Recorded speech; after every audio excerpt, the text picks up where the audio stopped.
guys, welcome back to our YouTube channel. Pada video kami kali ini, kami akan membahas mengenai korupsi dan integritas. Sebelumnya, kami ingin memberitahu apa saja yang akan kami jelaskan pada video kami kali ini. Pertama, kami akan membahas mengenai pengertian korupsi. Nanti akan dijelaskan oleh Sandi Fernando. Selanjutnya, kami juga akan menjelaskan mengenai integritas. Nanti akan dijelaskan oleh Clara Maria. Juga kami akan membahas mengenai bentuk-bentuk korupsi beserta contoh kasusnya, nanti akan dijelaskan oleh Calvin Santi. Serta kami akan menjelaskan mengenai penyebab-penyebab dari korupsi yang nanti akan dijelaskan oleh Stephanie Natasha.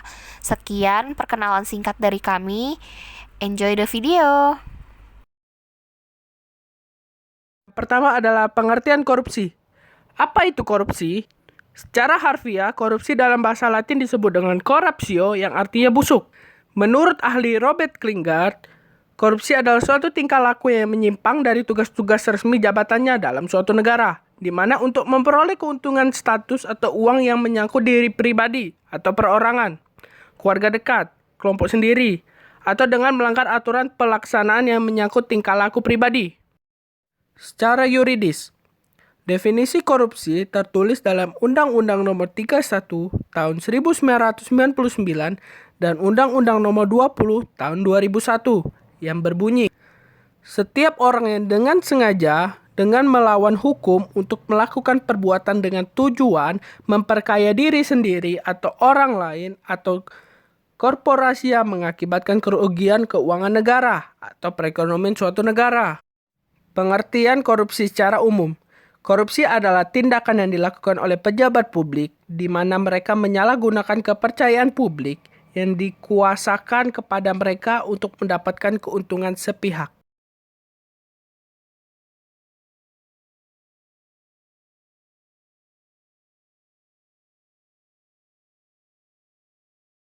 Integritas. Integritas adalah bertindak secara konsisten antara apa yang dikatakan dengan tingkah lakunya sesuai nilai-nilai yang dianut. Nilai-nilai dapat berasal dari nilai kode etik di tempat dia bekerja, nilai masyarakat, atau nilai moral pribadi. Nilai-nilai yang dimaksud adalah nilai kode etik di tempat kerja, nilai masyarakat, nilai moral pribadi. Nilai-nilai anti korupsi biasa disebut juga nilai-nilai integritas. Nilai integritas dimulai dari bersikap jujur, bertanggung jawab, dan disiplin. Bangsa ini tidak kekurangan orang pintar, tapi kekurangan orang jujur. Sudahkah Anda jujur? Jujur berarti lurus hati, tidak curang, dan tidak berbohong. Tanggung jawab merupakan menyelesaikan pekerjaan sesuai amanah dengan baik, tidak mengelak, dan menyelesaikan tugas dengan tanggung jawab yang diberikan. Dan yang terakhir adalah disiplin. Pribadi integritas juga dibentuk oleh etos kerja. Etos kerja adalah semangat kerja yang menjadi ciri khas dan keyakinan seseorang atau kelompok. Bentuk-bentuk korupsi dan contoh korupsi berdasarkan Undang-Undang Nomor 31 Tahun 1999, tindak pidana korupsi atau tipikor terbagi menjadi 7 bentuk, yang awalnya 30 bentuk.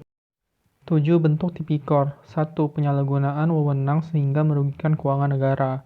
Contoh, mobil dinas yang disediakan untuk kepentingan negara justru digunakan untuk kepentingan pribadi atau keluarga. 2. Suap menyuap. Kasus suap dilakukan untuk memuluskan perlakuan penyuap dengan memberi uang. Contoh, para pelanggar lalu lintas yang memberi sejumlah uang kepada polisi agar lolos dari hukuman. 3. Penggelapan dalam jabatan atau yang memiliki jabatan. Contoh, menggunakan kwitansi kosong agar nominal uang di dalam dapat direkayasa oleh pelaku. 4. Pemerasan, memaksa orang lain. Contoh, pungli yang dikenakan aparat kepada masyarakat sebagai tarif pembantu sesuatu, padahal seharusnya pengurusan dokumen ini bebas biaya. 5. Perbuatan curang, untuk melakukan sesuatu dan untuk keuntungan pribadi. Contoh, pemborong proyek bangunan yang melibatkan kecurangan kontraktor, tukang, ataupun toko bahan bangunan. 6. Benturan kepentingan dalam pengadaan. Pejabat dihadapkan pada peluang untuk menguntungkan diri sendiri, keluarga, dan kroni-kroninya. Contoh, meskipun diadakan tender dalam proyek, pegawai negeri ikut serta dalam proses dengan melibatkan perusahaannya. 7. Gratifikasi atau pemberian hadiah dalam bentuk apapun dengan maksud tertentu. Contoh, pemberian hadiah bisa dalam bentuk tiket perjalanan, paket liburan gratis, parcel, hari raya, dan lain-lain. Selanjutnya, saya akan menjelaskan mengenai penyebab-penyebab korupsi. Menurut Ghosn Theory, faktor-faktor penyebab korupsi ini adalah yang pertama, greed atau keserakahan. Greed atau keserakahan berkaitan dengan adanya perilaku serakah yang secara potensial ada di dalam diri setiap orang. Yang kedua, opportunities atau kesempatan. Opportunities atau kesempatan berkaitan dengan adanya keadaan organisasi atau instansi atau masyarakat yang sedemikian rupa sehingga terbuka kesempatan bagi seseorang untuk melakukan kecurangan. Yang ketiga, needs atau kebutuhan. Needs atau kebutuhan berkaitan dengan faktor-faktor yang dibutuhkan oleh individu untuk menunjang hidupnya yang wajar. Yang keempat, exposure atau pengungkapan. Exposure atau pengungkapan berkaitan dengan tindakan atau konsekuensi yang dihadapi oleh pelaku kecurangan apabila pelaku diketemukan melakukan kecurangan. Pendapat lain mengenai penyebab-penyebab korupsi, ada 3 penyebab korupsi yang lain. Yang pertama, terpaksa, by needs. Yang kedua, memaksa, by greeds. Yang ketiga, dipaksa, by system. Setelah mengetahui tentang korupsi, kita diharapkan dapat disiplin, jujur, dan bertanggung jawab dalam melakukan apapun untuk menghindari tindak korupsi. Semakin kritis terhadap masalah korupsi dan menambah motivasi untuk terlibat dalam gerakan anti korupsi. Bersama KPK, mari kita wujudkan negeri impian, Indonesia yang adil, makmur, dan sejahtera, bebas dari korupsi dengan cara mudah dan menyenangkan. Oke guys, sekian video singkat dari kami mengenai korupsi dan integritas. Selanjutnya, kami akan memberikan pendapat kami mengenai korupsi dan integritas. Go! Pendapat saya, Stephanie Natasha, mengenai korupsi dan integritas. Menurut saya, korupsi bukanlah hal yang baik, maka diperlukan nilai-nilai integritas untuk memberantas korupsi tersebut. Saya sebagai mahasiswa, generasi penerus bangsa sudah seharusnya menerapkan nilai-nilai integritas tersebut. Dimulai dari bersikap jujur, jujur dalam setiap perkataan, dan bertanggung jawab atas apa yang sudah dilakukan, serta disiplin dalam setiap aspek. Itulah nilai-nilai integritas untuk membangun bangsa ini. Pendapat saya, Sandi Fernando, untuk mengenai korupsi dan integritas adalah untuk para generasi muda yang menjadi harapan bangsa di masa yang akan datang haruslah bisa menjunjung tinggi kejujuran dalam melakukan suatu tindakan. Korupsi merupakan bentuk ketidakjujuran yang dapat merugikan banyak orang. Tindakan korupsi tersebut menggunakan uang rakyat. Bayangkan yang Anda lakukan jika melakukan korupsi, berapa banyak orang yang dirugikan, belum lagi bagi orang yang kurang mampu untuk memenuhi kebutuhan hidupnya.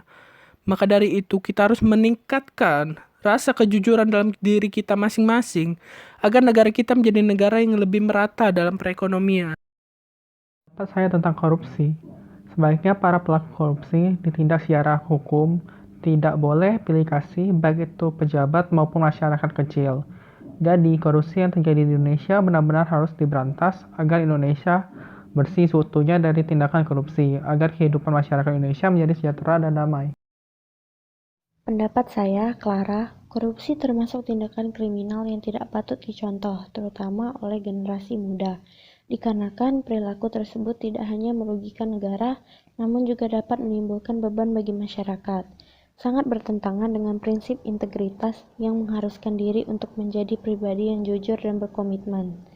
Oleh karenanya, penting sekali untuk membangun nilai-nilai moral dan membekali pendidikan pada generasi muda ini dengan harapan dapat mencegah tindakan korupsi yang makin merajalela ini di masa yang akan mendatang.